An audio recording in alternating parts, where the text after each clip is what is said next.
சட்டமன்றத்தில் கூட்டத்தொடர் நடக்கும். அந்த கூட்டத்தொடர் நடக்கும்போது ஒரு கேள்விக்கும் பதில் சொல்ல முடியாது. அவர் முதலமைச்சராக அதை முட்டு கொடுத்துட்டு இருக்காங்க. எப்ப வேணாலும் முட்டை எடுக்கலாம். சில இடத்துல முட்டு கொடுத்தா அன்னுட்டு இருக்கோம், தட்டி விட்டா பொத்துன்னு கீழே ஒண்ணுமே. அத மாதிரி இந்த ஆட்சி வெகு சீக்கிரத்திலே விழக்கூடிய சூழ்நிலை இன்னைக்கு உருவாயிருக்கு. காவிரி பிரச்சனையில அவன் 5-6 கட்சிக்கு மாறி போயிருப்பான். தூத்துக்குடி மாநகராட்சி பத்தி பேசுறான். உள்ளாட்சி தேர்தல் வெகு சீக்கிரத்தில் வரும். வருகின்றது ஒரு இடத்துல விட அவங்க ஜெயிச்சாங்க இல்ல. எந்த வகையிலும் பாதுகாக்காத ஒரு ஆட்சி இன்னைக்கு இருக்கின்றது என்று சொன்னால் அது தேவை அந்த கட்சியினுடைய ஆட்சி. இப்போ ஒரு படம் ஒண்ணு வந்துச்சு, வந்ததும் தெரியாது போனதும் தெரியாது. ஜனநாயகம் அந்த படத்தை 2 மாசம் முன்னாலே எல்லாரும் பார்த்துட்டாங்க. தமிழ்நாட்டுல எல்லாமே சேஞ்ச் ஆயிடுச்சு. உங்க நகையையும் சேஞ்ச் பண்ணுங்க. உங்க பழைய நகைக்கு கிராமுக்கு 150 ரூபாய் கூடுதலா வாங்கி புது நகை எடுத்துக்கோங்க. அதே கம்மி சேதாரம் தான் உங்க லலிதால மட்டும்தான். ஆச்சி மசாலா, எந்த சமையலும் ருசி தேடும் ரகசியம் 20 ரூபாய். இந்த தேர்தல் களத்திலே நாமும் வாக்குறுதி கொடுத்தோம், அவர்களும் வாக்குறுதி கொடுத்தார்கள். ஆனால் நாம் மகளிர் உரிமை தொகையாக 2000 கொடுப்போம் என்று சொன்னால் 2500 கொடுப்போம் என்று சொன்னால் சொன்னது மட்டுமல்ல, எல்லா மகளிருக்கும் நான் அதாவது நம்ம தேர்ந்தெடுத்து கொடுத்தாலும் அவங்க எல்லா மகளிருக்கும் 2500 கொடுப்பேன்னு சொன்னார். இன்னைக்கு நம்ம பஸ்ஸில் போறதுக்கு மகளிர் விடியல் பயணம் கொடுத்தா இங்கே டவுன் பஸ்ஸில் எல்லாம் போகலாங்கிற மாதிரி கொடுத்தோம். அவங்க இங்கேருந்து மெட்ராஸ் வரையும் மகளிர்கள் எளிதாக போகக்கூடிய வகையில் நான் செய்வேன் என்ற வகையில் உறுதி அளித்தார் நடிகர். அதுபோல 6 சிலிண்டர். எத்தனை சிலிண்டர் வந்திருக்கு?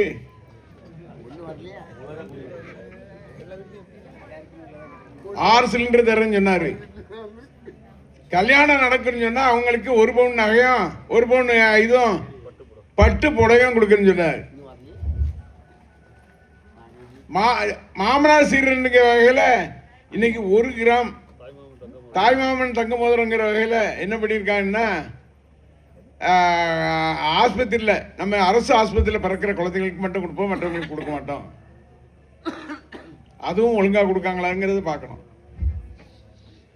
இன்னைக்கு விலைவாசி எடுத்துக்கொண்டால் அரிசியிலிருந்து பருப்புல இருந்து எல்லாமே அதிகமான விலை ஏற்றம். இன்றைக்கு எண்ணெயிலிருந்து எல்லாமே விலை ஏறி போச்சு. இன்னைக்கு கரண்ட் பிரச்சனை எப்போ போகுது எப்போ வருதுன்னு சொல்லாம நம்ம 1000 கட்டிட்டு இருந்தோம்னா இன்னைக்கு 2000 ரூபாய் கரண்ட் பில் கட்டுற மாதிரி சூழ்நிலையை உருவாக்கிட்டாங்க. இன்னைக்கு விவசாயிகளுக்கு மொத்தமாக விவசாய கடனை தள்ளுபடி என்ற வாக்குறுதி கொடுத்தவர் இன்னைக்கு அதிலும் ஏமாற்றுறாரு. இப்படியாக பல்வேறு ஏமாற்றங்களை, பொய்யான வாக்குறுதிகளை சொல்லி இன்னைக்கு ஓட்டை வாங்கியிருக்காங்க. பல இடத்துல ஜெயிச்சிருக்காங்க. ஒரு சில மாவட்டங்களில் அறவே இல்லாமல் இருக்காங்க. அதுலேயும் மதத்தின் பேரால, சில ஜாதியின் பேரால அந்த ஓட்டுகளை பிரிப்பதற்கான வேலைகளை அவங்க செய்திருக்காப்புல. நான் கேட்கிறேன், நம்முடைய தலைவர் மரியாதைக்குரிய அண்ணன் தளபதி மு.க. ஸ்டாலின் அவர்கள் ஒவ்வொன்றையாக பார்த்து பார்த்து செய்தார். மகளிருக்கு ஒவ்வொருவருக்கும் பார்த்து செய்தார் என்று சொன்னால், ஒரு குடும்பத்திலிருந்து +2 படித்து மாணவர்கள் கல்லூரிக்கு செல்கின்றார் என்று சொன்னால் மாதந்தோறும் 1000 ரூபாய் கொடுக்கின்ற திட்டத்தை தந்தார் என்று சொன்னால் சாதாரண திட்டம் இல்லை. மதிய உணவு திட்டத்தை பெருந்தலைவர் காமராஜர் எப்படி கொண்டு வந்தாரோ அதுபோல கால உணவு சிற்றுண்டி திட்டத்தை நம்முடைய மரியாதைக்குரிய அண்ணன் மு.க. ஸ்டாலினுடைய எண்ணத்திலே உற்பத்தி ஆகி அந்த திட்டத்தை கொண்டு வந்தார்னு சொன்னா, முதலமைச்சர் காலை சிற்றுண்டி திட்டம் என்று பெயர் வைத்திருந்தார்னு சொன்னால் அதை முதலமைச்சரை மட்டும் எடுத்துட்டு காமராஜர்ங்கிற பெயர் வச்சு ஏமாத்திர வேலை செய்யறாரு. எந்த திட்டம் கொண்டு வந்தாலும் அந்த பேரை மட்டும் மாத்திட்டு, நான் சொல்றேன், இன்னைக்கு ஆட்சியில் இருக்கவங்க ஏதாவது புதிய திட்டங்களை கொண்டு வரணும், அதுக்கு பெயர் வைக்கணும். ஆனால இந்த நம்முடைய அண்ணன் மு.க. ஸ்டாலின் அவர்கள் கொண்டு வந்த திட்டத்தை கொண்டு வந்தா அதில் உள்ள பேரை மட்டும் மாத்திட்டு கொண்டு வந்தாரா இவர் கொண்டு வந்த திட்டமா? அது நான் கேட்கிறேன், சவாலா சொல்றேன். எங்களுடைய அண்ணன் மு.க. ஸ்டாலின் அவர்கள் கொண்டு வந்த திட்டத்தை எந்த திட்டத்தையாவது உங்களால் நிறுத்த முடியுமா? மகளிர் உரிமையை தொட்டு பார்க்க முடியுமா? காலை உணவு திட்டத்தை தொட்டு பார்க்க முடியுமா? விடியல் பயணத்தை தொட்டு பார்க்க முடியுமா? இந்த மாணவர்களுக்கு +1 +2 செல்கின்ற மாணவர்களுக்கு மாதந்தோறும் 1000 ரூபாய் கொடுக்கின்ற திட்டத்தை தொட்டு பார்க்க முடியுமா? விவசாயிகளுக்கு கொடுக்கின்ற திட்டத்தை தொட்டு பார்க்க முடியுமா? இன்றைக்கு நம்முடைய கழகத்தினுடைய தலைவர் மரியாதைக்குரிய அண்ணன் மு.க. ஸ்டாலின் அவர்கள் ஒவ்வொரு திட்டத்தை ஆய்வு செய்து அந்த பயனை செய்கின்ற வகையில் செய்திருக்கின்ற திட்டங்கள் இன்றைக்கு பல்வேறு திட்டங்கள். ஆனால் இன்றைக்கு பொய்யான வாக்குறுதிகளை சொல்லி, பொய்யான ஏமாற்று வேலைகளை சொல்லி இன்றைக்கு ஆட்சிக்கு அவங்க வரல. 108 சீட்டு தான். இப்போ துணைக்கு யாரெல்லாம் போயிருக்கான்னா, காங்கிரஸ் நம்மகிட்ட இருந்து ஜெயிச்சுட்டு காங்கிரஸ் போயிருக்கான். இங்கிருந்து ஜெயிச்சுட்டு 2 கம்யூனிஸ்ட் போயிருக்கு. இங்கிருந்து ஜெயிச்சுட்டு விடுதலை சிறுத்தைகள் போயிருக்கு. இப்படி தான் போயிருக்காங்கன்னு சொன்னா இன்னைக்கு அதை முட்டு கொடுத்துக்கிட்டு இருக்காங்க. எப்போ வேணாலும் முட்டை எடுக்கலாம். சில இடத்துல முட்டு கொடுத்தா அன்னுட்டு இருக்கோம், தட்டி விட்டா 10 கிலோ ஒண்ணுமே. அதை மாதிரி இந்த ஆட்சி வெகு சீக்கிரத்திலே விழக்கூடிய சூழ்நிலை இன்னைக்கு உருவாயிருக்கு. காவிரி பிரச்சனையில காவிரிக்கு இங்கிருந்து நான் பெங்களூருக்கு போறேங்காரு. பெங்களூருக்கு போறேன்னு சொன்னா அங்க இருக்கிறவெல்லாம் எதிர்ப்பு தெரிவிச்சுட்டு இருக்கான். இவர் போறாங்கிறாரு. நம்முடைய முதலமைச்சர் அங்க போய் ஏதாவது இடைஞ்சல் வச்சுட்டா நமக்கு கேவலமாயிருமா இல்லையா? அவ எந்த நடிகரா இருக்கட்டும், என்னதா இருக்கட்டும், தமிழ்நாட்டினுடைய முதலமைச்சர் இங்க இருந்து பெங்களூர்ல போய் அங்க போய் ஏதாவது ஒரு தவறு நடந்து விட்டு சொன்னா தமிழகத்திற்கு தலைகுனிவாக ஏற்படுத்துகின்ற நிலைகளை இன்றைக்கு இருக்கின்ற முதலமைச்சர் செய்து வருகின்றார் என்பதை நான் இங்கே சொல்லிக்கொள்ள கடமைப்பட்டிருக்கின்றேன். இன்னைக்கு தினந்தோறும் எதையாவது பார்க்க போறேன், எதை பார்க்க போறேன்னு சொல்லி சினிமா ஷூட்டிங் நடக்கிற மாதிரி நடக்கு. ரீல்ஸ் தெரியுமா யாருக்காவது? எல்லாரும் தெரியுமா? அந்த ரீல்ஸ் தான் விட்டுக்கிட்டு இருக்காங்க. இப்ப 5ஆம் தேதி சட்டமன்றம் கூடுது, பட்ஜெட் கூட்டத்தொடர் 5, 6. அதற்கு பின்பு அந்த சட்டமன்றத்தில் கூட்டத்தொடர் நடக்கும். அந்த கூட்டத்தொடர் நடக்கும்போது ஒரு கேள்விக்கும் பதில் சொல்ல முடியாத ஒரு முதலமைச்சராக இன்றைக்கு இருக்கின்ற முதலமைச்சர் ஜோசப் விஜய். சினிமாவில் நடிக்கும்போது விஜய், இங்க எலெக்ஷனுக்கு வரும்போது ஜோசப் விஜய். அங்க நினைத்தா போய் திருச்சியில அப்படி கோயில்ல முட்டி போட்டு நடந்து போவாரு. அந்த எலெக்ஷன் முடிஞ்சிட்டுனா உடனே திருச்செந்தூர்ல வேலை தூக்கிட்டு நிற்பாரு. இவர் எம்ஜிஆர் போல இருக்கணும்னு சொல்லி அங்கே மூகாம்பிகை கோயிலுக்கு போய் எம்ஜிஆர் போனார்னா அவர் ஒரு மாமன். அவர் ஏழைகளை நேசித்த மாமன்னன். அந்த மாமன்னன் போட்டி போடுறப்பா நீ அங்க கொண்டு போய் மூகாம்பியில கொண்டு வாழ் கொடுக்குறாப்புல, சாய்பாபாவை போய் பார்க்க போறாப்புல. ஏன் இதுக்கு முன்னால் நடிகராக இருக்கும் போதெல்லாம் போகலையா? அப்பெல்லாம் உங்களுக்கு கண்ணு தெரியலையா? இன்னைக்கு தான் கண்டு தெரியுதா நடிக்கணும்னு? அந்த வகையில் எந்த வகையிலாவது நடித்து எல்லாரையும் ஏமாற்றி ஓட்டு வாங்குவதற்கு மட்டும்தான் குறியாக இருக்க வேண்டும் என்ற வகையில் இன்றைக்கு தமிழகத்தின் முதலமைச்சராக பெரும் மதிப்புக்குரிய ஜோசப் விஜய் அவர்கள் திகழ்ந்து வருகிறார்கள். இங்க வர்றான் இவனா ஒரு மந்திரி, கீதா இவன் ரவுடிங்கிறான், என்னைய பார்த்து ரவுடிங்க. நாங்க என்ன ரவுடித்தனமா பண்ணிக்கிட்டு இருக்கோம்? இல்ல கேட்க ரவுடித்தனம் பண்றோமா? எங்கேயாவது தண்ணி அடிச்சோம், ஏதாவது தகராறு பண்ணுங்கிற இது இருக்கா எங்களுக்கு?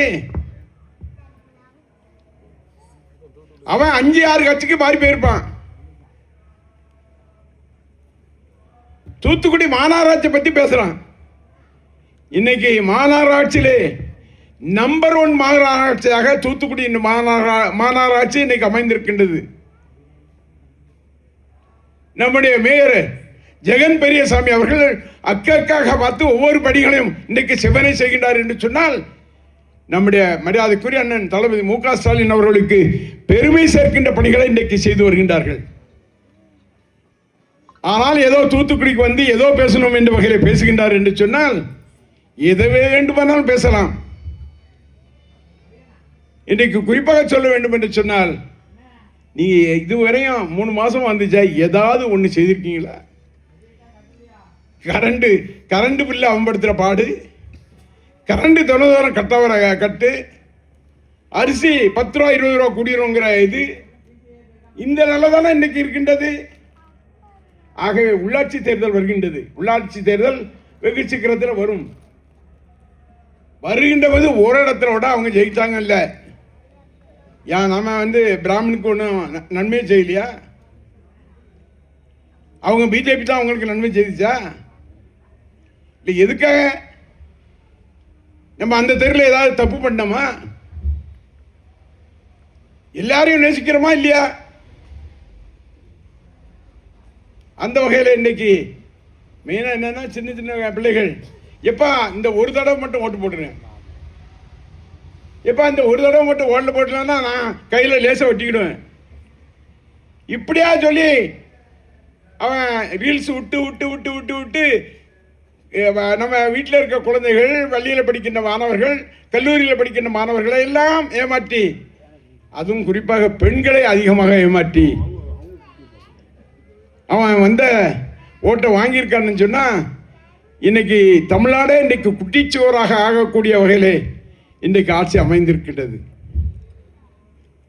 2 பெண் மந்திரி ஒருத்தருக்கு ஒருத்தர் சண்டை போடுறாங்க, பிறகு கட்டி தழுவிடுறாங்க. இன்றைக்கு எந்த வகையில் மீனவர்கள் பாதுகாக்கப்படுகிறார்களா? விவசாயிகள் பாதுகாக்கப்படுகிறார்களா? எந்த வகையிலும் பாதுகாக்காத ஒரு ஆட்சி இன்றைக்கு இருக்கின்றது என்று சொன்னால் அது தேவை அந்த கட்சியினுடைய ஆட்சி.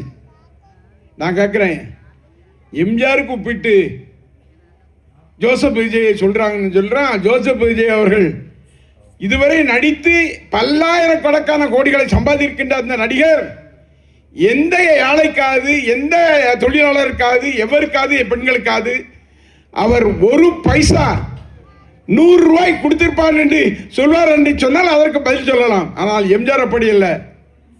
தான் சம்பாதித்த பணங்களை எல்லாம் ஏழைகளுக்கு கொடுப்பது மட்டுமல்ல, தன்னுடைய நண்பர்களுக்கும் கொடுத்து பல்வேறு உயர்வுகளை தந்தவர் எம்ஜிஆர். அவருக்கு ஒப்பிட்டு இந்த நடிகரை விஜய் அவர்களை சொல்கின்றார் என்று சொன்னால் எவ்வளவு கேவலமான வார்த்தை. எம்ஜிஆருக்கும் ஜோசப் விஜய்க்கும் ஒண்ணா? எம்ஜிஆருடைய படத்துக்கும் இவருடைய படத்துக்கும் ஒண்ணா? இப்போ ஒரு படம் ஒன்று வந்துச்சு, வந்ததும் தெரியாது போனதும் தெரியாது. அதை வச்சுக்கிட்டு தான் அது என்ன படப்பா, ஜனநாயகம். அந்த படத்தை 2 மாசம் முன்னாலே எல்லாரும் பார்த்துட்டாங்க. அவ்வளவுதான். அந்த வகையிலே இனி எந்த நம்முடைய பக்கத்து வீடு, அக்கம் பக்கத்து வீடு, பையங்க எல்லாத்தையும் நம்ம சொல்லி இந்த ஆட்சியினுடைய சிறுமைகளை நாம் எடுத்து சொல்ல வேண்டும். நம்முடைய ஆட்சியினுடைய பெருமைகளை நாம் எடுத்து சொல்ல வேண்டும். அந்த வகையிலே செய்வதற்கான வழிவகைகளை நம்முடைய இயக்கத்தினுடைய சகோதரிகளாகவும் செய்ய வேண்டும், சகோதரர்களாகவும் செய்ய வேண்டும், பொறுப்பாளர்களாகவும் நீங்கள் செய்ய வேண்டும் என்ற வேண்டுகோளை வைத்து வர இருக்கின்ற வெகு சீக்கிரத்திலே தமிழகத்தினுடைய முதலமைச்சராக நம்முடைய மரியாதைக்குரிய அண்ணன் தளபதி மு.க. ஸ்டாலின் அவர்கள் ஆட்சி நிச்சயமாக அமையும். என்னன்னு சொன்னால் இப்பெல்லாம் இந்த மரத்தை வச்சு முட்டுக்கட்டு மாதிரி தான் வச்சிருக்காங்க. அந்த ஆட்சியை 108 தான் அவருக்கு சீட்டு. 108லையும் எப்படி தெரியுமா, சிறுவண்டத்தில் ஒரு எம்எல்ஏ இருக்காரு, அவன் இந்த டயரை பார்த்துக்கிட்டு மணல் அடிக்கிறவங்கிட்ட துட்டு வாங்க முடியுமான்னு அலையிறது, அங்கங்க பிரச்சனை பண்றது, இப்படி எம்எல்ஏக்கள் தான் நிறைய. லாட்டரி சீட்டு, கள்ள லாட்டரி சீட்டு, கஞ்சா, இப்படி வியாபாரம் செய்யறவங்க தான் அதுல இருக்காங்க. அதனால எந்த நேரத்தில் வேணாலும் அவங்க ஒட்டுமொத்தமா ஐயோ இந்த ஆட்சி எங்களுக்கு வேண்டாம்னு சொல்லி மொத்தமா வெளியே வர்ற காலமும் வெகு சீக்கிரத்தில் இருக்கு. இன்றைக்கு அவர்கள் வெளியே போக கூடாது என்பதற்காகத்தான் நம்முடைய சட்டமன்ற உறுப்பினர் செந்தில் பாலாஜி மேலாம் எதுக்கு வழக்கு போடுறாங்கன்னா, இப்படி வழக்கு போட்டு அவரை மிரட்டிக்கிட்டே இருந்தா அவன் எம்எல்ஏ ஓடாம அப்படியே இருப்பாங்கிற இது நிறைய அவர்கள் எடுத்திருக்காங்க. ஆனால் எந்த விதத்திலும் அவங்களுடைய எம்எல்ஏ அவங்க பாதுகாத்துக்க முடியும். ஏன்னா சொல்றேன்னா, நான் திருநெல்வேலியில் ஒரு எம்எல்ஏ, அவர் நேற்று ஏடிஎம்கே இல்ல RS முருகன், இன்னொருத்தர் ரெட்டியாவரி நாராயணன் நேற்று ஏடிஎம்கே, அடுத்த நாள் இங்க எம்எல்ஏ. எப்படி இருப்பான்? இப்படிதான் எல்லா இடத்துலையும். அவங்களுக்கு தேர்தல் என்பதற்கே ஆள் இல்லாமல் ஆளை தேடி தேடி அதுவும் பணம் வாங்கிவிட்டு தேர்தலில் சீட்டு கொடுத்த நல்லதா இருந்துச்சு. அந்த பணம் கொடுத்து வந்தவன் ஒழுங்கா இருப்பானா? பணம் கொடுத்து சீட்டு வாங்கிட்டு வருவன் கட்சி நடத்துவானா? ஆகவே இந்த நிலையெல்லாம் போக்கின்ற வகையிலே நாளை தினம் நம்முடைய இளம் தலைவராக இருக்கின்ற மரியாதைக்குரிய சகோதரர் உதயநிதி ஸ்டாலினுடைய தலைமையிலே தஞ்சையிலே மாபெரும் கண்டன ஆர்ப்பாட்டம். எதுக்கு? உடனடியாக காவிரியிலே தண்ணீர் வர வேண்டும் என்பதற்காக. இன்றைக்கு காவிரியினுடைய அந்த தஞ்சையினுடைய பகுதி அத்தனையும் இன்றைக்கு நீர் இல்லாமல் கடுமையாக பாடுபடுகின்ற நிலை இன்றைக்கு உருவாகியிருக்கின்றது. இதற்கு காரணம் வேண்டும் என்று சொன்னால் இவர்கள் முதலமைச்சராக இவர்கள் ஆட்சி செய்கின்ற ஆக்கம் அவ்வளவுதான் இருக்கு. எந்த வகையிலாவது தண்ணி கொண்டு வர வேண்டாமா? இந்த வகையிலே எப்ப ஒரு படம் ரிலீஸ் பண்றதுல பெரிய பிரச்சனை யார் இருக்கும்போது, அம்மா ஜெயலலிதா இருக்கும்போது, இங்க இருந்து பெய்ய அப்பாவும் மகவும் கொடநாட்டில் போய் கையை கட்டிட்டு எம்மா எப்படியாவது சொல்லுங்க, எப்படியாவது ரிலீஸ் பண்றதுக்கு எனக்கு வாய்ப்பு கொடுங்க, இப்படி கஞ்சினவர். அதே மாதிரி இங்க கோவில்பட்டியில் இருக்காரு கடம்பூர் ராஜி, அந்த மந்திரி துறையின் மந்திரியா இருக்கும்போது அவருடைய படம் ரிலீஸ் ஆகிறதுக்காக அவர்கிட்ட போய் கை கட்டிட்டு இருந்தார். இன்னைக்கு கடம்பூர் ராஜி போய் உள்ள மாட்டிக்கிட்டு உள்ள போவா வரிய வரவா எவனும் உள்ள விட மாட்டேங்க. நம்ம இதுல இருந்து ஒருத்தர் போனாரு, பார்த்திபன் சொல்லி போனாரு, இப்ப வரட்டாங்காரு. நீ அங்க போனாலும் இடம் இல்லை, இங்க போனாலும் இடம் இல்லைங்கிற சிக்கல்ல மாட்டிக்கிட்டல. அந்த வகையிலே நம்முடைய தளபதியுடைய கரத்தை வலுப்படுத்துகின்ற வகையிலே நம்முடைய பாராளுமன்ற உறுப்பினராக இருக்கின்ற மரியாதைக்குரிய திருமிகு கனிமொழி கருணாநிதி அவர்களுடைய கரத்தை வலுப்படுத்துகின்ற வகையிலே நம்முடைய இளம் தலைவராக இருக்கின்ற மரியாதைக்குரிய இனிய சகோதரர் உதயநிதி ஸ்டாலினுடைய கரத்தை வலுப்படுத்துகின்ற வகையிலே நீங்கள் எல்லாம் ஒன்று சேர்ந்து வர இருக்கின்ற காலங்களிலே எங்கள் இயக்கத்தை இவராலும் தொட்டு பார்க்க முடியாது என்ற நிலையை உருவாக்கக்கூடிய சகோதரராக நீங்கள் செயல்பட வேண்டும். நீங்கள் வந்திருந்த உங்கள் அத்தனை பேருக்கும் என்னுடைய மனமார்ந்த நன்றி நன்றி நன்றி என்று சொல்லி நன்றி கூறி விடைபெறுகின்றேன். நன்றி, வணக்கம். தமிழ்நாட்டுல எல்லாமே சேஞ்ச் ஆயிடுச்சு. உங்க நகையையும் சேஞ்ச் பண்ணுங்க. உங்க பழைய நகைக்கு கிராமுக்கு 150 ரூபாய் கூடுதலா வாங்கி புது நகை எடுத்துக்கோங்க. அதே கம்மி சேதாரம் தான் உங்க லலிதால மட்டும்தான். எந்த சமையலும் ருசி தேடும் ரகசியம் 20 ரூபாய்.